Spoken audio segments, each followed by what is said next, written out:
안녕하십니까. 대한바른자세연구의 이영석입니다. 오늘은 우리 몸의 근육에 대해서 말씀을 드려볼까 해요. 근육이란 우리 몸의 골격을 이루는 뼈에 부착해서 운동을 가능하게 해주는 기관이죠. 우리 몸의 근육은 크게 골격근, 심장근, 내장근으로 구분할 수 있으며 기능에 따라서 자신의 의사로 수축할 수 있는 수위근과 수축을 조절할 수 없는 불수위근, 또 모양에 따라서 가로무늬근과 민무늬근으로 나눌 수가 있습니다. 근육은 우리 몸의 운동을 담당하는 모든 부위에 위치를 하죠. 먼저 골격근은 뼈에 붙어서 운동을 할 수 있게 해주는 근육으로 우리 몸의 근육 조직의 대부분을 차지해요. 골격근은 가로무늬 근육이며 수위근입니다. 골격근육은 수많은 근섬유로 구성되어 있죠. 근섬유는 가늘고 긴 원기둥 모양의 세포로서 여러 개의 핵과 근육 수축에 필요한 에너지를 생산하는 미토콘드리아를 가지고 있어요. 근섬유는 실 모양의 구조물인 근원섬유로 되어 있으며 근원섬유는 근필라멘트로 이루어져 있습니다. 근필라멘트에는 액틴과 마이오신이 들어있어서 근육 수축에 관여를 하죠. 이들은 모두 다발 형태를 띠고 있어요. 활법에서는 대부분이 골격근에 대해서 관리를 하고 있는 겁니다. 내장근은 우리 몸의 소화기 내부 장기들의 벽을 구성하고 있는 근육으로 민무늬 근육이며 자율신경에 의해 조절되기 때문에 불수위근이에요. 활법으로 어떻게 할 수가 없는 근육입니다. 심장근은 심장에서만 볼 수 있는 근육으로서 구조로는 골격근과 같이 가로무늬 근육이지만 기능으로 보면 자율신경에 의해 조절되는 불수위근으로 골격근육과 내장근육의 특징을 다 가지고 있는 근육이라고 할 수 있습니다. 역시 활법에서는 다루지 않는 근육이죠. 우리가 어느 부분을 짚어보면 등이나 허리나 어느 부분을 이렇게 짚어보면 근육 뒤에 바로 뼈가 있는 것처럼 느껴지지만 사실 피부 뒤에서 골격까지는 한 겹의 근육으로만 이루어져 있는 게 아닙니다. 마사지사나 그 의사들도 가끔 겉근육이니 속근육이니 이런 말들을 사용하죠. 일반 사람들은 근육의 이름들을 다 잘 몰라요. 그래서 어떤 근육이다 라는 이름을 사용하지 않고 그저 겉근육, 속근육 이렇게 말을 하는 것 같습니다. 일단 척추를 가로지르는 근육이란 건 없어요. 척추를 중심으로 좌우의 근육은 똑같이 서로 대칭되어 있는데요. 골격근은 400여 개가 있다고 합니다. 이 400여 개의 근육들이 서로 다른 움직임에 대해서 수축과 이완을 반복하겠죠. 강한 충격을 받는 사고가 아니라면 우리 몸은 근육이 먼저 굳어지고 그리고 나서 척추뼈나 골반의 변형이 이루어지는데요. 근육이 굳어진다는 건 근육이 수축된 상태로 오랫동안 지속되어 왔다는 것이고요. 수축된 근육은 척추뼈나 골반을 자기 쪽으로 이렇게 당기기 때문입니다.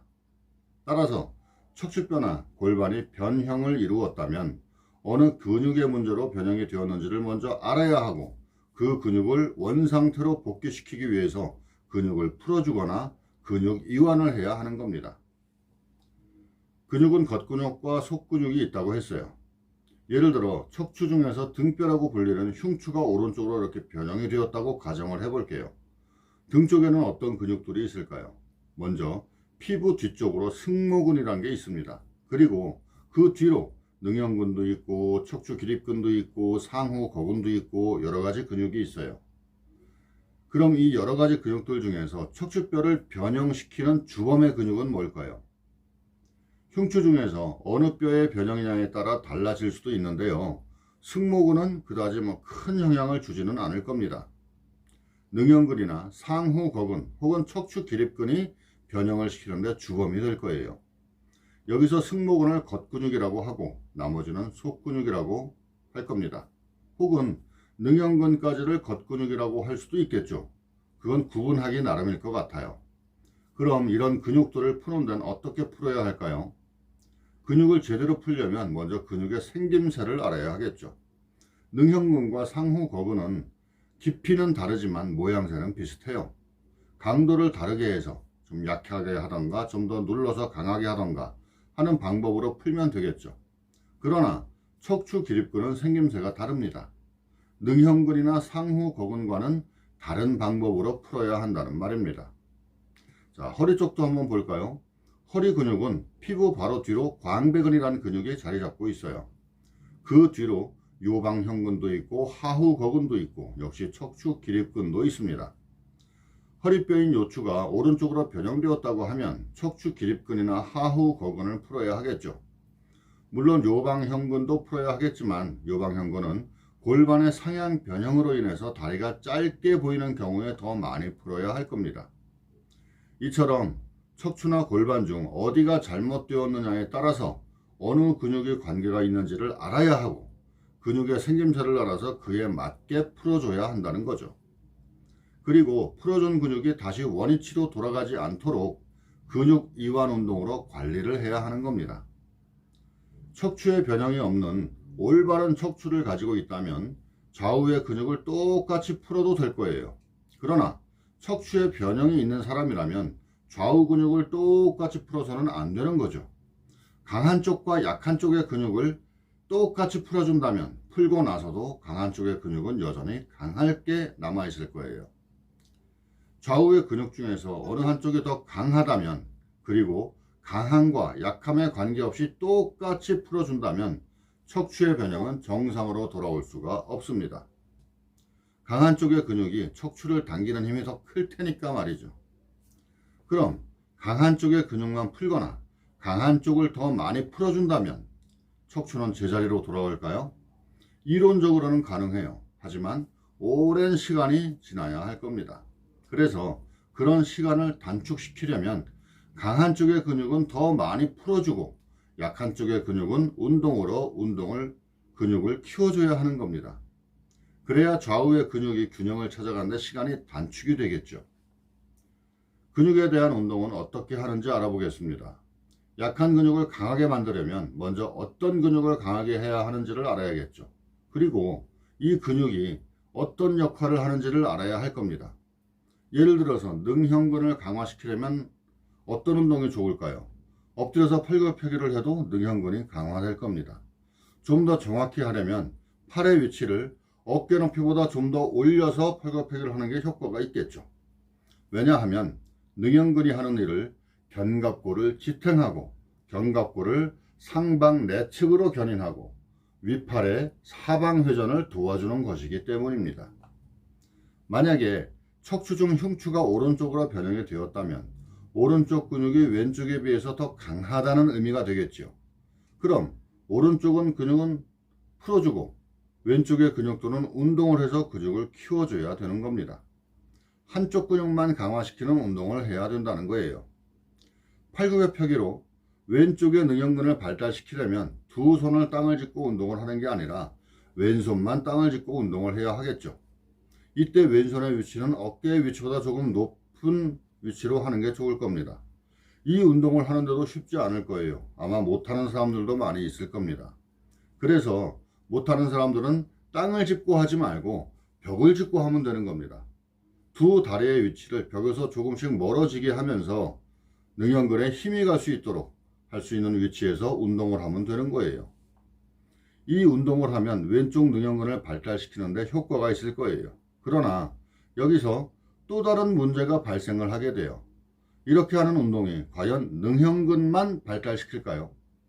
다른 근육도 발달이 되는 근육이 있을 거예요. 다음에 설명을 하겠지만 왼쪽 등 근육을 발달시키는 운동의 대부분은 오른쪽 허리 근육도 발달을 시키게 하는데요.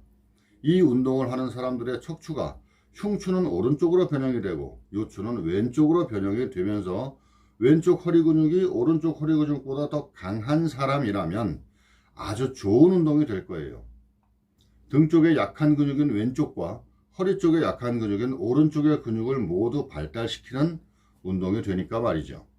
하지만 등도 허리도 모두 오른쪽으로 변형된 사람이라면 등도 허리도 모두 왼쪽 근육이 약할 거잖아요. 이런 사람이 왼손으로 팔굽혀펴기를 한다면 등 쪽 근육에는 도움이 되겠지만 허리 쪽 근육에는 더 나쁘게 작용이 될 거예요. 그럼 이 운동이 좋은 운동이라고 할 수 없겠죠. 강한 근육을 더 강하게 만들어 버리잖아요. 그럼 좌우의 균형은 더 많이 차이가 날 거예요. 어느 한쪽을 정상을 만들기 위해서 다른 부분이 잘못된다면 그건 좋은 운동이 아닌 겁니다. 그래서 척추의 변형에 대한 운동 처방이 매우 어려운 거예요. 운동으로 인해서 잘못됨이 없는 운동을 찾는 게 쉽지 않다는 말이죠. 그래서 전문가가 필요한 겁니다. 그런데 또 이 전문가를 찾는 게 쉬운 일이 아니에요. 정말 좋은 전문가를 찾으려면 본인 스스로 공부를 해야 합니다. 먼저 자신의 상태가 어떤지 알아야 되겠죠. 그리고 많은 검색을 해보세요. 어떤 근육에 어떤 운동이 좋은지를 여러 곳에서 검색을 해보고 나서 병원을 가든지 한의원을 가든지 운동치료사를 만나든지 저 같은 활법인을 만나든지 하라는 겁니다. 만나서는 그들이 하라는 대로 무조건 따라 하는 게 아니고 많은 질문을 해야 해요. 알려준 운동이 어떤 영향을 주는지, 다른 부위에 해가 되지는 않는지를 질문하고 이해가 충분히 되었을 때 그 운동을 하시면 되는 겁니다. 질문에 대한 답변을 못하는 사람이라면 전문가라고 할 수가 없겠죠. 이론과 실기는 차이가 있어요. 이론이 중요하긴 하지만 세상 만사는 이론대로 되지는 않습니다. 따라서 이론과 실기를 모두 잘 아는 사람을 찾아야 하는 겁니다. 자, 오늘은 굳어진 근육을 풀어야 한다는 것과 약한 근육을 운동을 해서 강하게 만들어줘야 한다는 것에 대해서 말씀을 드렸습니다. 오늘도 시청해 주신 여러분께 감사를 드립니다. 안녕히 계십시오.